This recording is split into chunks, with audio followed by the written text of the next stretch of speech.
একজন গ্ল্যামারাস নায়িকা যিনি সবসময় লাইমলাইটে থাকেন তিনি টানা ৩ মাস গোসল করেননি। শুধু গোসল বন্ধ রাখা নয়, টানা ৬ মাস চুলে শ্যাম্পু বা সাবান কিছুই ব্যবহার করেননি। এমনকি মেকআপ ছাড়াই নিজের গায়ের রং রোদে পুড়িয়ে কালো করেছেন শুধুমাত্র একটি চরিত্রের প্রয়োজনে। কথা বলছি ঢাকাই সিনেমার বর্তমান সময়ের অন্যতম আলোচিত এবং ভার্সেটাইল অভিনেত্রী নাজিফা তুষিকে নিয়ে। হাওয়া সিনেমার গুলতি চরিত্রে যিনি আমাদের তাক লাগিয়ে দিয়েছিলেন, এবার তিনি নিজেকে ভেঙে চুরে এমন এক পর্যায়ে নিয়ে গেছেন যা শুনলে শিউরে উঠবেন। আসুন জেনে নেই তুষির নতুন সিনেমা রোয়েদের পেছনে সেই হার হিম করা পরিশ্রমের গল্প এবং তার মেথড অ্যাক্টিং এর অজানা সব তথ্য। নাজিফা তুষির এই ডেডিকেশন হুট করে আসেনি। ২০১৪ সালে লাক্স চ্যানেলের সুপারস্টার প্রতিযোগিতায় ফার্স্ট রানার্স আপ হয়ে মিডিয়াতে পা রাখেন তিনি। তখন সবাই তাকে গ্ল্যামার গার্ল হিসেবে চিনেছিল। ২০১৬ সালে রেদওয়ান রনির আইসক্রিম সিনেমা দিয়ে বড় পর্দায় তার অভিষেক হয়। সেখানে এক শহুরে মিষ্টি মেয়েকে দেখেছিল সবাই, কিন্তু তুষি জানতেন তিনি শুধু নায়িকা হতে আসেননি, তিনি হতে চেয়েছেন একজন অভিনেত্রী। আইসক্রিমের পর তিনি দীর্ঘদিন বিরতি নেন, নিজেকে প্রস্তুত করেন।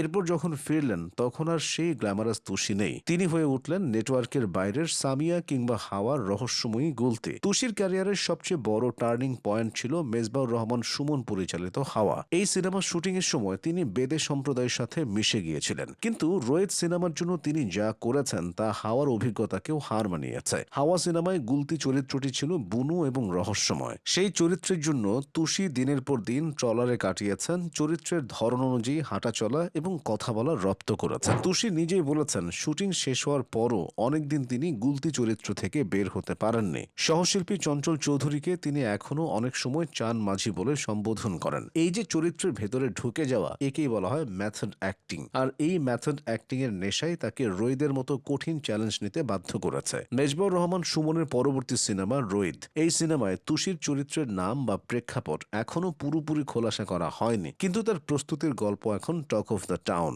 সম্প্রতি একটি সাক্ষাৎকারে জানা যায় এই চরিত্রের লুক সেট করার জন্য তুষি কৃত্রিম মেকআপের আশ্রয় নেননি। তিনি চেয়েছিলেন তার ত্বক প্রাকৃতিকভাবে রোদে পোড়া বা তামাটে দেখাক। এজন্য তিনি নিয়মিত গায়ে সরিষার তেল মেখে কড়া রোদে বসে থাকতেন। গরমে আমরা যেখানে এসি খুঁজি, সেখানে একজন অভিনেত্রী চরিত্রের চামড়া তৈরির জন্য রোদে পড়ছেন। শুধু তাই নয়, চরিত্রের মলিনতা এবং রুক্ষতা ফুটিয়ে তুলতে তিনি টানা ৩ মাস গোসল করেননি, চুলে শ্যাম্পু করেননি প্রায় ৬ মাস। সাবান বা কোনো সুগন্ধি প্রসাধনী ব্যবহার করা তো দূরের কথা, তিনি নিজেকে পুরোপুরি অপরিচ্ছন্ন রেখেছিলেন যাতে পর্দায় তাকে একদম বিশ্বাসযোগ্য মনে হয়। তার মতে হাওয়ার চেয়েও রোয়েদ ছিল তার জন্য বড় শারীরিক ও মানসিক চ্যালেঞ্জ। অনেকে প্রশ্ন করতে পারেন এত কষ্ট করার কি দরকার, মেকআপ দিয়ে তো সবই সম্ভব। কিন্তু এখানেই নাজিফা তুষি অন্যদের চেয়ে আলাদা। তিনি বিশ্বাস করেন মেকআপ দিয়ে চেহারা বদলানো যায়, কিন্তু আসল চরিত্র তৈরি করা যায় না। যখন তিনি গোসল না করে অপরিচ্ছন্ন পোশাকে থাকেন তখন তিনি মানসিকভাবেও ওই প্রান্তিক মানুষটির কষ্টে একাত্ম হতে পারেন। তিনি নিজেকে আর নাজিফা তুষি মনে করেন না, তিনি হয়ে ওঠেন সেই নাম না জানা সংগ্রামী নারী।